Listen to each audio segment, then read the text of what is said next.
What is up guys, Jarv here, back today jumping into Destiny 2. Now in today's video we have a new This Week at Bungie, and with that we have a sandbox preview for the upcoming season. So if you want to find out what weapons are getting some big changes and also get an idea of what the meta might be for Season 12, then be sure to stick around and check out the video. If you enjoyed the video, be sure to leave a rating down below. That super helps me out here on the channel. And if you're new here and want to keep up to date with all the latest Destiny 2 content, especially in the run up to Beyond Light, then be sure to hit subscribe as well. But without further delay guys, let's jump into the video.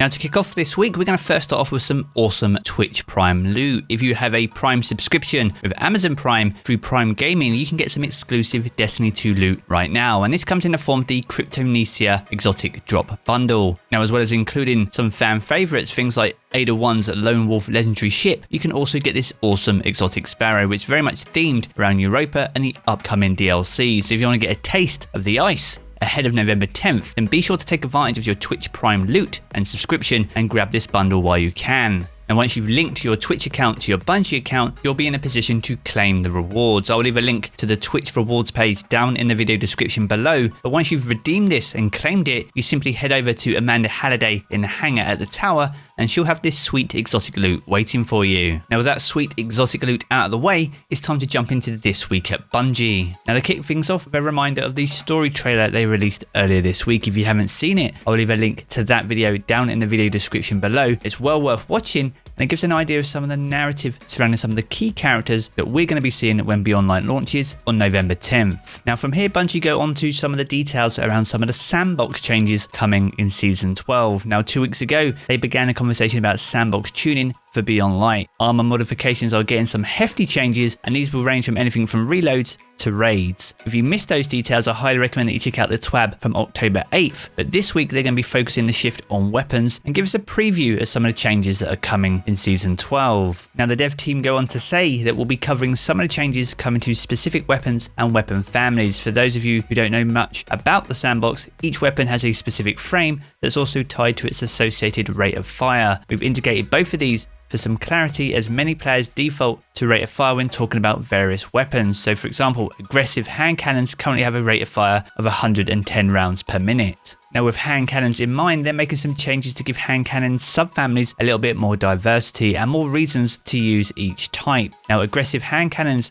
have had their rate of fire increased from 110 to 120. Now aggressive frame hand cannons have been broken out, allowing for custom stat tuning. So damage fall off for 100 range on this subfamily now starts at 32 meters. Now as for adaptive and precision frame hand cannons, the range stat now has more impact on minimum damage fall off range for both archetypes. So the damage fall off for 100 range now starts at 25 meters when it was previously 20. As for precision hand cannons, which is 180 rounds per minute, magazine has been scaled up by 37%. This also affects exotics that also have the same rate of fire. Now as for lightweight frames, these have been folded into the adaptive. So they've moved all the lightweight frame hand cannons, which are 150 rounds per minute, into the adaptive subfamily, which is 140 RPM. That will include the Luna's Howl and the Not Forgotten 2. And one exotic hand cannon will remain 150 rounds per minute. And this one and only weapon is going to be the Sunshot. Now Bungie go on to say, at this moment in time, lightweight frames, which are 150 RPM, hand cannons represent the majority of hand cannon usage inside the Crucible. And while they've experimented with many different ways to even out the lightweight frames and adaptive frames, lightweight frame hand cannons consistently retained a faster time to kill, and as such they've opted to equalize their rate of fire. Now Bungie selected 140 rate of fire hand cannons as it is a fairly balanced when it comes to the sandbox in the Crucible. It gives other weapon archetypes more time to breathe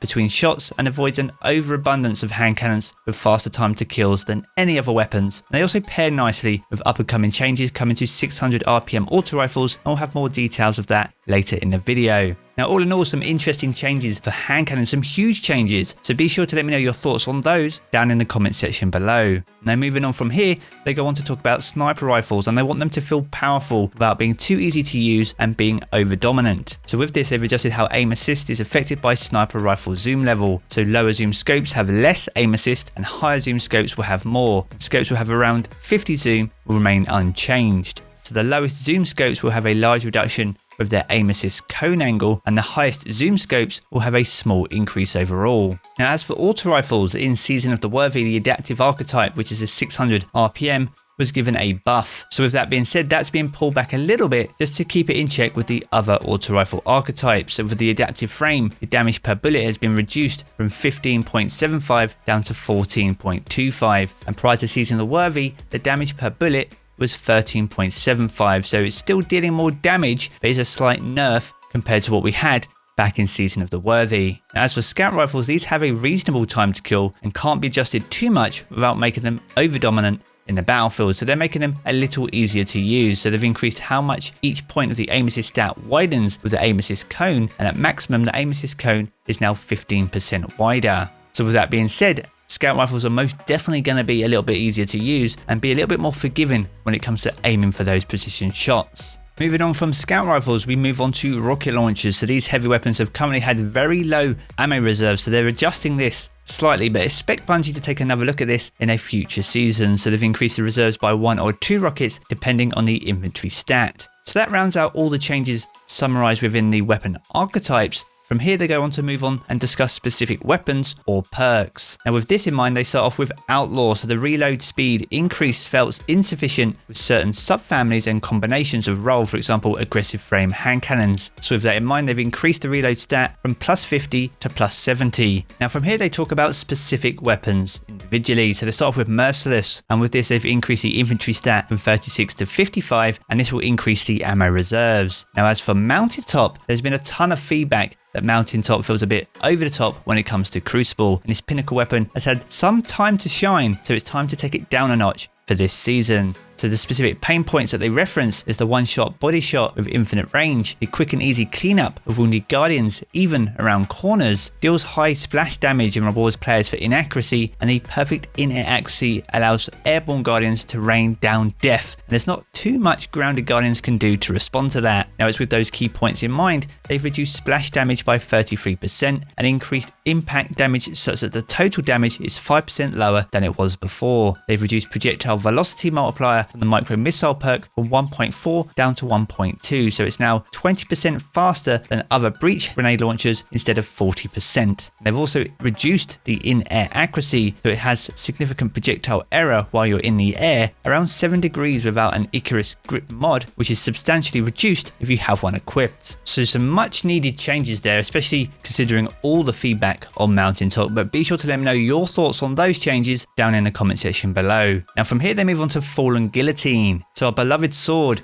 has seen a nerf this time around, so they've reduced the heavy attack damage by 24% to bring that in line with other swords, and Fallen Guillotine will continue to be slightly above average, just not to the extent that we're used to right now. Now as for the Mitre multi-tool and the mini tool, they've moved the Mitre synergy into the intrinsic section, and they've also added the following perks, this being hipfire grip and kill clip. Now there was an issue with the masterwork on this weapon that prevents it from being upgraded, and this will be fixed at a later date shortly after Season 12 launches. Now staying with the synergy weapons, we move on to Sturm and Drang. So the Drang has had that perk of Together Forever trait moved to the intrinsic section as well. And they've also added accurized rounds and move in target. Once again, there's an issue with the masterwork on the weapon, and that'll be fixed in a later update similar to the Mitre multi-tool. Then we have our beloved Ruinous Effigy. So the transmutation spheres, they've had their damage reduced on the aerial melee attack by 25%, and they've also significantly reduced the damage of the drain effect on enemy combatants. They move on to Arbalist, which no longer strikes shields multiple times, but its efficiency against shielded targets has been increased. And the final weapon on our list of changes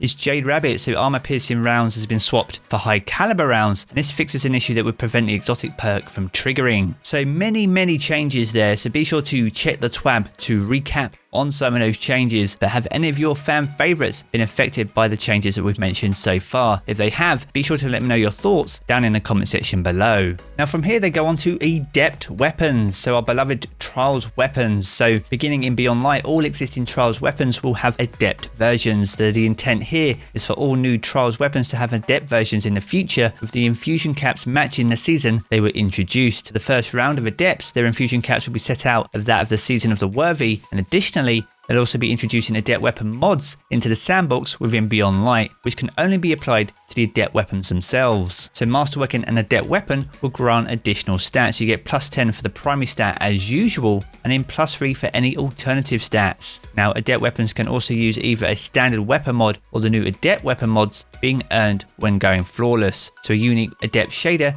is also being made available for these weapons. Now these shaders will not be awarded as a consumable when dismantling an Adept weapon, and as such they cannot be applied to other pieces of gear. Now as for the Adept weapon mods, they come in two varieties. So you got the weapon stat boost, each which grant +10 for a particular stat in a similar way to a Masterwork stat. For example, you can get Adept range, which will give you an extra +10. Versions of some existing mods grant improved bonuses, but with a downside as well. So for example, you use the Adept mag mod, and this will provide +40 to your magazine, whilst providing -20 to your handling. We get a comparison here of how that compares to the backup mag mod we currently have, which provides a +30 to your magazine with no penalties. Now as for the acquisition, to earn Adept weapons and Adept weapon mods, players must complete a Flawless Trials passage and open a Flawless chest at the Lighthouse. Each week a different Adept mod can drop from the Flawless chest, and Adept weapon mods will be on a weekly rotation, so a given weapon mod may not make its appearance until later in the season. Once the mod is unlocked, you can use that on any owned Adept weapons that have been acquired already. Adept weapons will be available from the Flawless chest on a bi-weekly basis, alternating with armor drops. The first Adept weapon acquired on any given week will be a pinnacle drop as well. So Adept weapons will still be on a set rotation, so players may continue to earn alternative rolls of specific Adept weapons when completing flawless passages throughout a given weekend. So that summarizes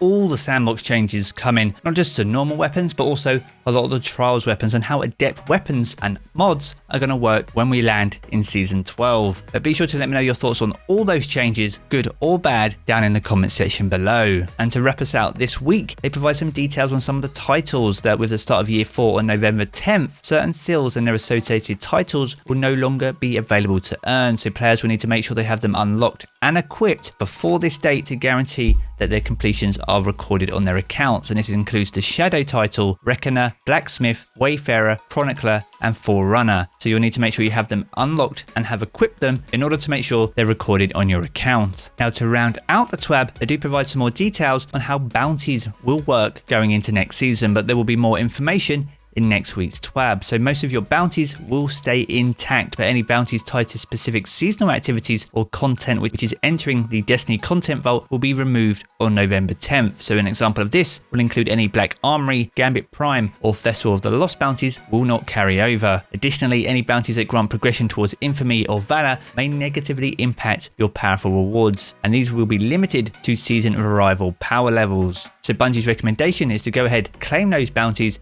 just to make sure they don't miss out on any of that XP and glimmer. But with that being said, more details will be provided on all those details around bounties specifically and progression in next week's TWAB. So be sure to stay stuck to the channel and I'll keep you updated on all the news. So there we have it. That is a round out of TWAB this week. A lot of changes in there. And as I said, be sure to let me know your thoughts on all of them down in the comment section below. If you have enjoyed this video, be sure to leave a rating down below. That super helps me out here on the channel. And if you're new here, I want to keep up to date with all the latest Destiny 2 content, be sure to hit subscribe as well. I'm going to jump back into the game as always, guys, but I will catch you all again very soon.